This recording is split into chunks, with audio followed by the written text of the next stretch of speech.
रहमानिर्रहीम अस्सलामुअलैकुम।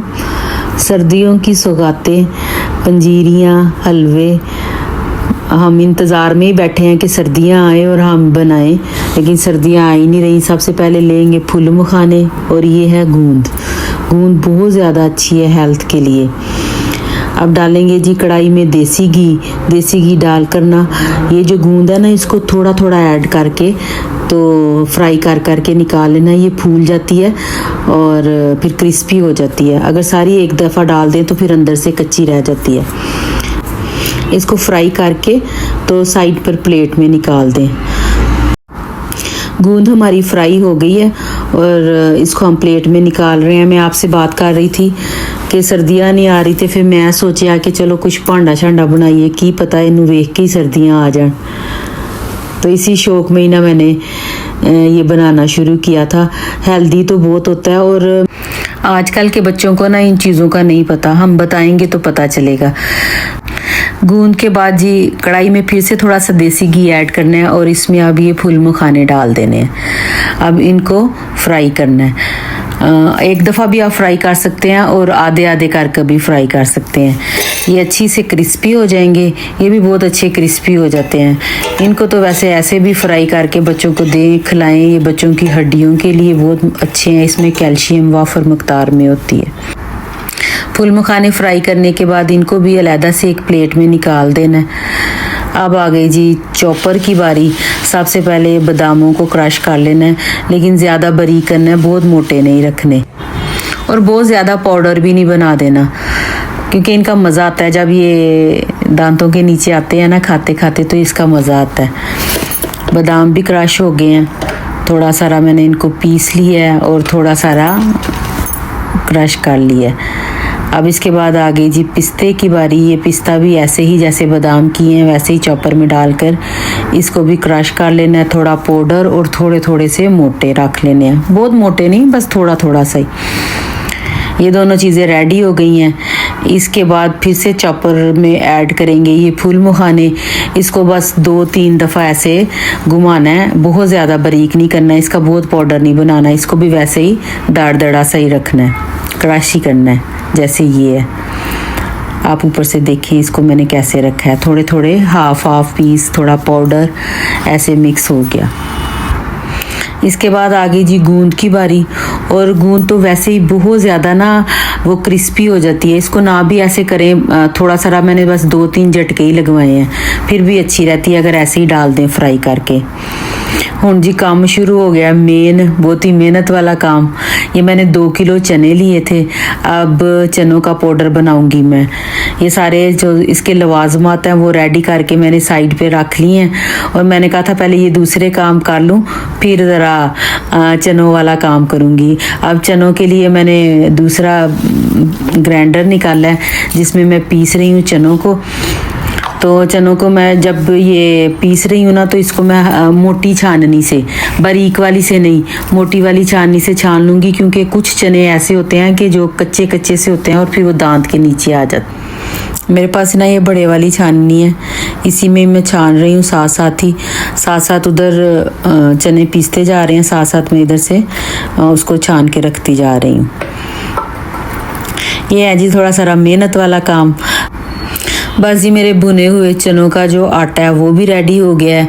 ये देखें जी ये सारे लवाजमात हैं, ये सीड्स हैं, ये खोया है, ये है जी वो गूंद, ये फूल मखाने का पाउडर, गुड़ और ये पिस्ता और बादाम।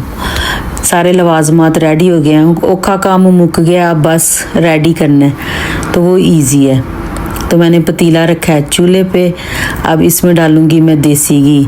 देसी घी पे मैंने बड़ी रिसर्च की, पहले ला के मैंने चेक किए हैं कि कौन सा देसी घी अच्छा है। मुझे ये 2 देसी घी अच्छे लगे थे, तो थोड़ा ओरिजिनल, क्योंकि हम लोगों ने घरों के देसी घी खाए हुए हैं और हमें कुछ भी ना तसल्ली नहीं होती, ले आए। तो बस मैंने ये 2 देसी घी चेक किए हैं तो मुझे लगा कि ये अच्छे हैं, तो फिर मैं उसमें अब ला के बना रही हूँ ये भुने हुए चनों का ना पिन्नियाँ बनाऊंगी। ऐसे भी हलवा भी बना के रख लें तो चाय के साथ दूध गरम दूध के साथ हेल्दी है। भुने हुए चनों में बहुत ज़्यादा मकदार में मैग्नीशियम होता है। आहिस्ता आहिस्ता ना हम लोगों ने अपनी खुराक में से ना ये चीज़ें निकाल दी हैं।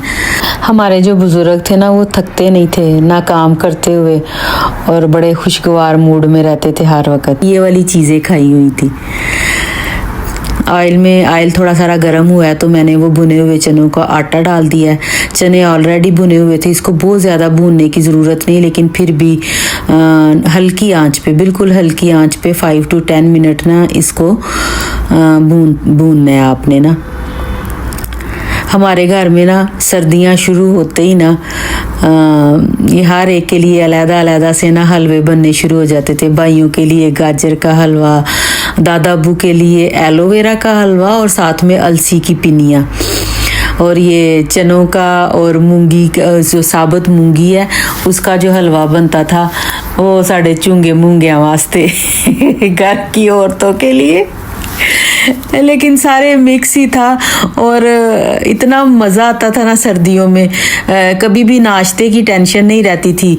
प्लेट में डाला, चाय का कप पिया और स्कूल चले गए। और 4 बजे भी अच्छा लगता था, मज़ा आता था ये खाने का। तो फिर मैंने भी सोचा कि मैं भी बनाऊं, अपने बच्चों को बताऊं कि ये चीज़ें भी खाते हैं। 10 मिनट हल्की आंच पर ये चनों का आटा भूनने के बाद इसमें मैं डाल दूंगी अब खोया डालकर ना खोया मेल्ट होएगा, फिर इसको खोए के साथ थोड़ी देर भूना जाएगा। इसके नीचे ना आंच हल्की रखनी है, हल्की आंच पे ही खोया डालकर ना इसकी भुनाई करनी है, ताकि वो जो भुने हुए चने हैं उसका जो आटा है वो ज़्यादा जले ना। अब दूसरी तरफ ये कढ़ाई में घी ऐड किया है, घी डाला। अब इसमें ना मैं वो पिस्ता और बादाम जो मैंने क्रश किया था वो, और जो सीड्स हैं उनको थोड़ा सा फ्राई करूँगी। हल्की आंच पर ही फ्राई करना है। पहले सीड्स को डालकर थोड़ी देर 5 मिनट्स इसको लो फ्लेम पे फ्राई करूँगी। उसके बाद ऐड कर दूँगी इसमें पिस्ता और बादाम। पिस्ता और बादाम ऐड करने के बाद इसको लो फ्लेम पर आहिस्ता आहिस्ता भूनते जाना है, फ्राई करते जाना है और इनको हिलाते भी जाना है। आजकल जी सोशल मीडिया का ज़माना है, तो हम लोग भी अब मोबाइलों के आदी तो हुए पड़े हैं। तो मेरी नज़रों से कुछ ऐसी बातें गुजरती हैं कि मैं देखकर हंस भी रही होती हूँ, जिसमें से कुछ ऐसी चीज़ें लोगों ने शेयर की होती हैं कि ये वाली जो चीज़ें हैं ना ये हमारी नस्ल तक ही रह जानी है, आगे लोगों को नहीं पता, बच्चों को नहीं पता चलेगा ना। तो मुझे लग रहा था कि जैसे अब भांडे ते पंजीरियाँ भी सिर्फ असी ही खादे तक रह जानिया ने, आगे बच्चों को खिलाएंगे, उन्हें बनाने का तो पता ही नहीं है। तो ये भी हमारे सामने जब बनती थी, हमारी दादी अम्मी बनाते थे, तो थोड़ा थोड़ा माइंड में चीज़ें बैठी हुई हैं तो हम बना लेते हैं। और यही सोच कर ना फिर मैंने अपनी बेटी को आवाज़ दी कि आओ ज़रा मेरे पास खड़ी हो, थोड़ा मेरी हेल्प करो। तो वो साथ साथ फिर मुझसे पूछती भी जा रही थी कि ये क्या है, ये किस चीज़ के लिए है, ये किस चीज़ के लिए। तो जब मैंने बनाया और उसको टेस्ट कराया, ये जब मैं गूंद ऐड कर रही थी तो पूछ रही थी कि ये क्या चीज़ है। फिर मैंने उसे बताया कि ये गूंद है और ये तुम्हारी हेल्थ के लिए भी बहुत अच्छी है। तो ये जो मखाने हैं ये तो बढ़ते हुए बच्चों के लिए, उनकी हड्डियों के लिए बहुत ज़्यादा फ़ायदेमंद है। तो मैं उसे कहती कि अगर आप खाओगी ना तो मुझे बड़ी खुशी होएगी। तो कह रही थी अच्छा ट्राई करूँगी मैं। अब मुझे लग रहा था कि जो घी है ना वो थोड़ा कम है, तो मैंने जो बकाया बचा हुआ घी था वो भी इसमें ऐड किया गरम करके। तो 1.5 kg घी इसमें गया। 2 kg जो थे चने थे, बकाया 1/2 kg से ज़्यादा बादाम थे, 1/2 kg पिस्ता था, और बकाया जो है ना वो 1/4 ये था फूल मखाने और ये गूंद था। और अब ये जी गुड़ है, गुड़ में मैंने 1.5 गिलास पानी डाला है, डालकर वो चूल्हे पे अच्छे से चाशनी बनने के लिए रख दी है।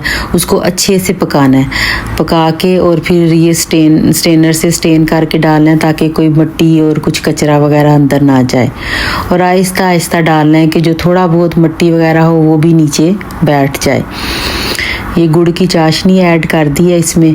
अब इसको हम अच्छे से ना मिक्स करेंगे और इसको हल्की आंच पर साथ साथ इसको भूनते जाएंगे, साथ साथ मिक्स करते जाएंगे। ये ज़रा थोड़ा मुश्किल काम है। साथ में ना किसी की हेल्प भी ले सकते हैं आप। जब तक ये ऑयल नहीं छोड़ेगा उस वक्त तक इसको भूनते रहेंगे हल्का हल्का सा और मिक्स करते रहेंगे। मेरी तो जदों हो गई जी बस, फिर मैंने बुलाया जोया को। मैंने जोया को कहा कि थोड़ा सा इसको अच्छे से मिक्स कर दो, भून दो। उसने आकर मेरी हेल्प की है। अब ये आहिस्ता आहिस्ता ये आप देख रहे हैं कि ऑयल आना शुरू हो गया। इसी तरह अल्हम्दुलिल्लाह जी बहुत मज़े का ये भुने हुए चनों का हलवा रेडी हुआ था। जितना ये देखने में प्यारा लग रहा था ना, इतना ही ये टेस्टी था। उस तो बाद जी मैं ज़रा थोड़ी देर इंतज़ार किया कि थोड़ा सा ठंडा हो जाए और फिर गरम गरम की ना मैंने पिन्नियाँ इसलिए बना ली कि उठा के एक ही इनको ज़बरदस्ती भी खिलाई जा सकती हैं और ख़ुद भी इजी है खाना ना, तो वो मैंने ऐसे बना के रखती हैं। आप भी बनाएं, सर्दियों में बच्चों को खिलाएं।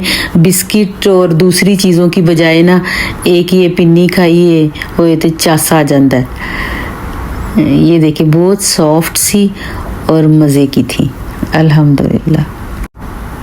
पिन्नियाँ रेडी करने के बाद मैं अपनी दोस्तों और फैमिली को कैसे भूल सकती हूँ। सारिਆਂ ਦਾ हिस्सा कढ़िया जी, तो दोस्तों के लिए और अपनी प्यारी फैमिली के लिए जो यहाँ मेरे आसपास रहते हैं, मेरे भाई, मेरे कज़न, सारे प्यारे प्यारे रिश्ते। खाएं और दुआएं दें और प्यार बढ़ाएं। अल्लाह हाफिज़।